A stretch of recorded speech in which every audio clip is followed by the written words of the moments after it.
So how do we protect ourselves? How do you keep from getting it? You've already heard this. There's been PSAs out about this. You wash your hands. You limit the number of people that you're with. You social distance to 6 feet or more apart. And you wear a mask.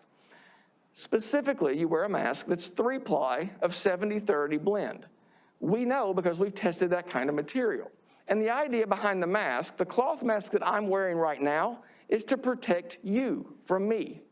The mask that you're wearing is to protect me from you. Because again, we don't really know who's sick and who's not. We don't really know who's spreading the virus and who's not, because they can be so early in the disease, and the younger you are, you may have minimal or no symptoms, which makes it even harder.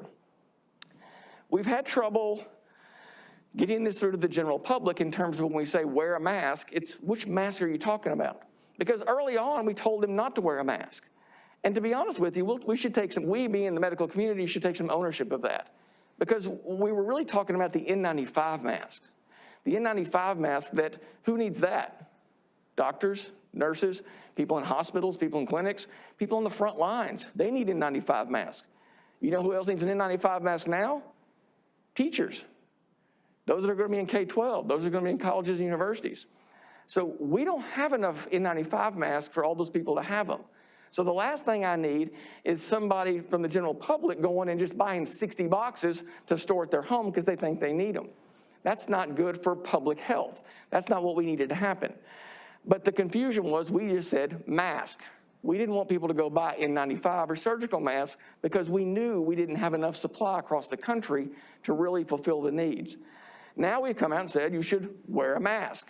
Well, when we talk about the general public, we mean the cloth mask, the 3-ply 70-30 blend mask that protects the spread of the virus.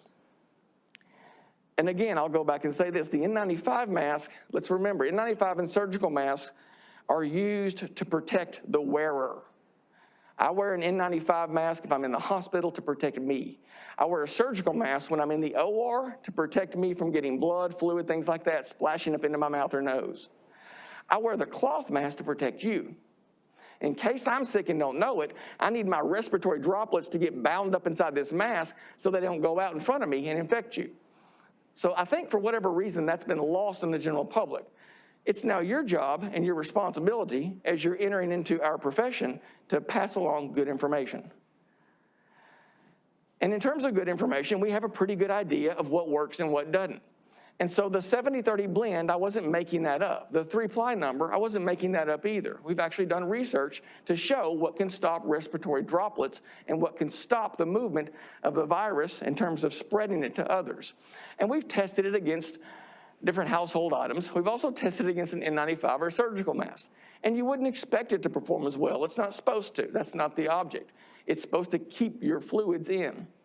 You can see in the top left-hand corner the size of the virus, and just as a note, and we'll talk about this in a second as well, the size of the coronavirus is almost exactly the same size as the influenza virus. And you hear about that being correlated a lot, influenza and coronavirus. Remember, influenza is not anywhere in that subtree that you saw, that family tree that we talked about earlier. Influenza is not anywhere in there because it's a whole different virus. However, there are some similarities, and a lot of people like to draw those similarities, so we'll talk about that toward the end of the slideshow as well.